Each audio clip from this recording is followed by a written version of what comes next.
Isang mapagpalang araw po sa ating lahat and welcome po to our 365 daily devotion. Sorry po. Ang topic po natin ngayon is sigurado ka ba sa inyong kaligtasan? So ngayon po, ang concept po natin is patungkol po sa eternal security. So ang sabi po dito, eternal security is often misunderstood. While it's true that those who are truly saved will never lose their salvation. Not everyone who professes faith has genuine saving faith. This is why many theologians prefer the theme perseverance of the saints. It means that true believers will endure in faith to the end, not by their own strength, but by God's persevering grace. This is both comfort and call to examine ourselves in the faith.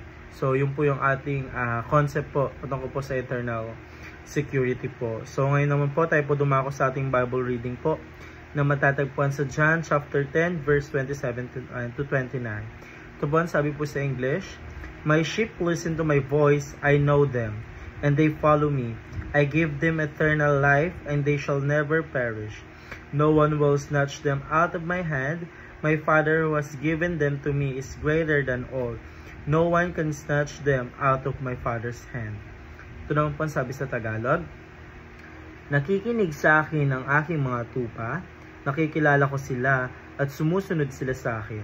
Binibigyan ko sila ng buhay na walang hanggan, kailanman hindi sila mapapahamak at hindi sila maagawan sa akin ninuman. Ang aking Ama na siyang nagbigay sa kanila, sa akin ay lalong dakila sa lahat at hindi sila maaagaw ninuman sa aking Ama." So yun po yung ating Bible verse para sa araw na to. And now tayo po dumako po sa ating teaching po. Una, not all professions of faith are genuine conversion.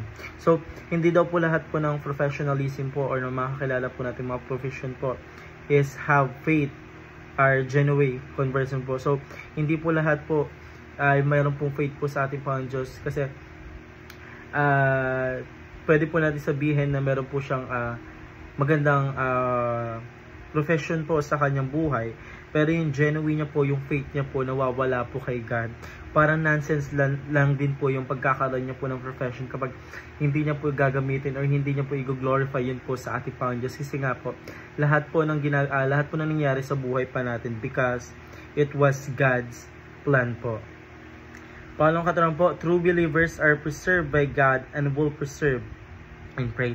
So kahit tayo, kung sabi naman po dito sa katanungan pangalawa, kahit anong pong standard po ng buhay po natin, kahit anong profesyon, kapag tayo po ay true believers po ng ating Panginoon Diyos po, preserve po ng ating Panginoon Diyos, and lalo na po, yung will po na matatanggap po natin sa ating Panginoon Diyos, then ipipreserve din po natin yung faith po natin sa ating Panginoon Diyos para na sa ganun po, is siya lang po yung mag-glorify po natin sa lahat po ng gusto po nating mangyari po sa ating buhay.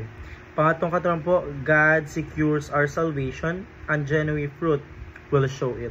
So yung ating Panginoon Diyos ko, kapag tayo po is genuine, is sinisecure na po yun ng ating Panginoon Diyos sa salvation po natin sa langit po. So ito pong salvation na po to, kapag nakamit po natin, so magkakaroon po tayo ng buhay na walang hanggan po. So, and after that, for the salvation, yung genuine po, or fruit ng genuine, will show it po, or ipapakita po yun ng ating Panginoon Diyos po sa pamamagitan po ng gawa or ng kilos po ng ating Panginoon Diyos. So yun lamang po para sa araw na ito. Maraming salamat po sa pakikinig and see you po ulit bukas para po sa ating daily devotion.